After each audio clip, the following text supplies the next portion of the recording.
Welcome back, everybody. Thank you for watching. Today we have another experimental video for you guys, and this is one that I think you all are going to enjoy a lot more than I will. I have a feeling I'm going to regret this one almost immediately, but I guess we'll see. So over the last 10 to 15 years that I've been watching gun videos, I've seen a ton of guys shooting handguns upside down, mainly 9mm and stuff like that, but it's something that I've actually never tried, but I've always wanted to. So I thought we would just go all the way in like we always do, and I brought out every single handgun caliber that I own, including the 500 Magnum, and we're gonna see how high up we can go shooting these handguns upside down before I tap out or get a wrist injury of some kind. I honestly hope we don't even make it to the 500 Magnum because I'm not looking forward to that at all.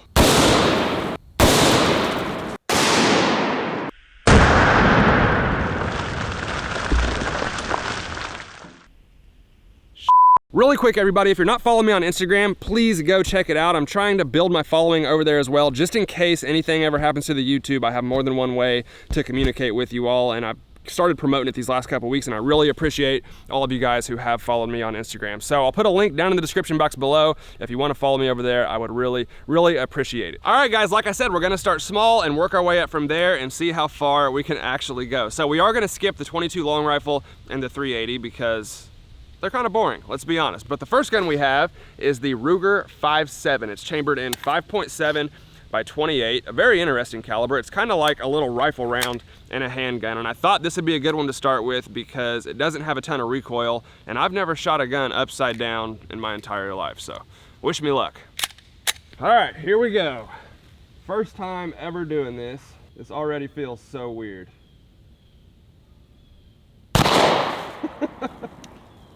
It actually recoils downward. Okay, that's gonna make things extremely difficult when we step up to the bigger calibers. Let me try to hit that pumpkin. It's so weird. Steel. Nice. Lock the slide open. That is a lot weirder than I was expecting it to be. I thought it would still kind of recoil up. It definitely doesn't. I mean, obviously the bore axis is below your hand, so I guess it makes sense, but that was weird. All right, we're stepping up to the 9mm. We're gonna shoot this one out of my Gen 5 Glock 19. We got a little Trijicon RMR on top of this one, so we'll see if it makes this any easier. I doubt it.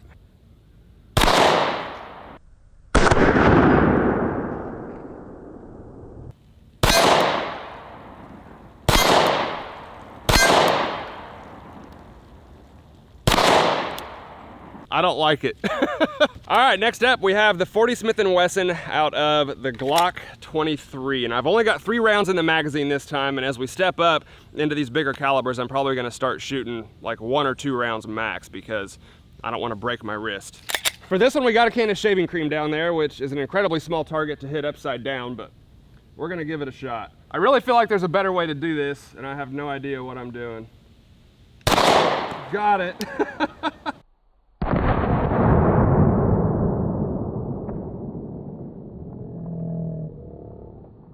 That one kind of surprised me. Holy crap. Man. It's starting to get really sketchy.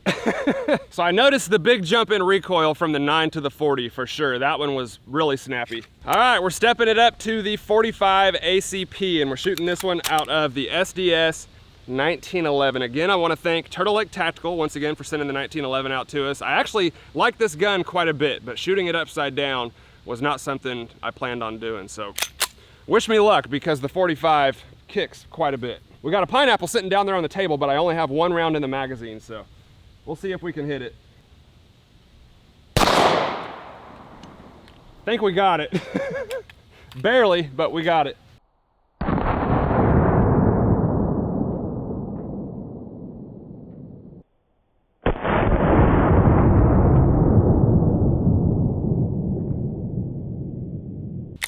Let's finish off that pineapple.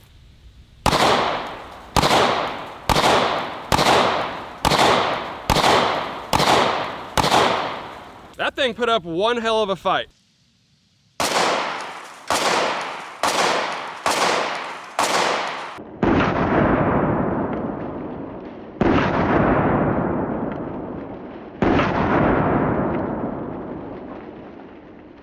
All right, next up we have the 10mm, and we're shooting this one out of the Glock 20. We've only got a couple guns left, and this is where things start to get really sketchy.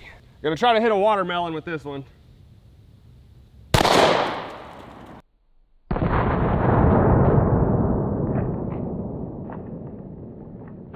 Really not too bad. Now that is what you call a low bore axis. And actually, maybe that's why some of these aren't as bad as I expected them to be, because the recoil is kind of fighting against itself. I'm sure my face was just absolutely ridiculous because the pucker effect was on 1,000 for sure, but that one was actually pretty mellow. All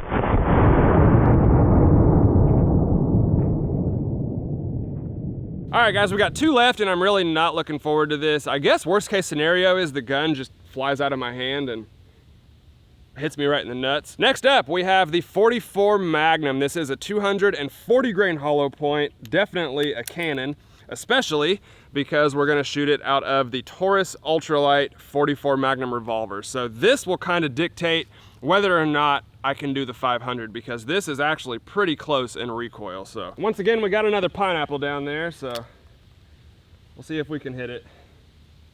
I just wanna go home. This is gonna suck.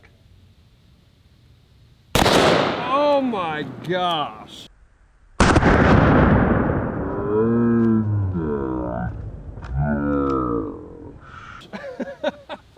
Woo! Well, we decapitated that pineapple, and I cannot believe we actually hit that thing. It's almost like I can't flinch because the gun is already recoiling downwards. So if I flinch like I normally would and drop the gun, it's just gonna make it worse. So we're actually hitting most of the targets.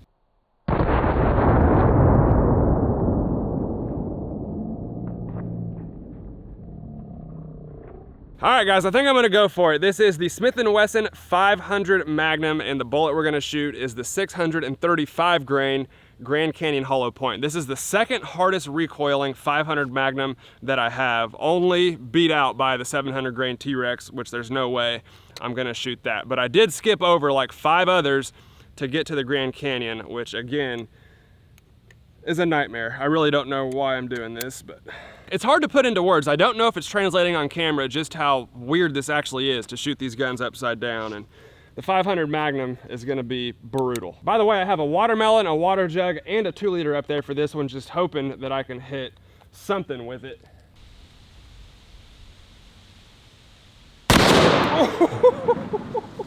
Nope.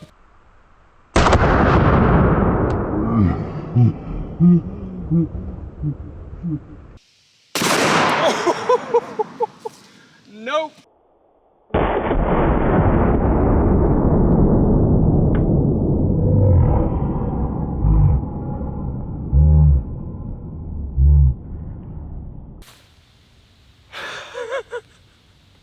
I'll never do that again in my life.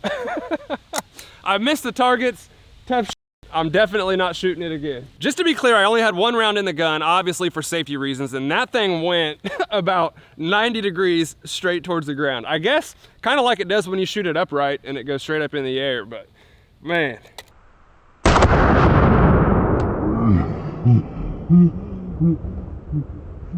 All right, everybody, well, that is definitely gonna conclude the video for today. I hope you all enjoyed this. I was this close to not shooting the 500 Magnum upside down, and I gotta say, I'm glad I did, because that's gotta be the best clip that we got throughout the entire video, and I survived. It was scary, but I survived. So hope you all enjoyed it. Typically, I would say, if you haven't done anything like this, go try it for yourself. I'm gonna tell you to not try this for yourself, because just take my word on it, it's sketchy. It's hard to put into words. I hope that it translated through the video how awkward shooting these guns upside down actually is. Like I said, I've seen people do it for years, but mostly with like 9mm Glocks and stuff like that. Never with some of these bigger guns that we did today. So hope y'all enjoyed it. If you did, please let me know down in the comments below. As always, hit that like button for me, guys. I'd really appreciate it. Thank you all for watching, and I'll see you next time.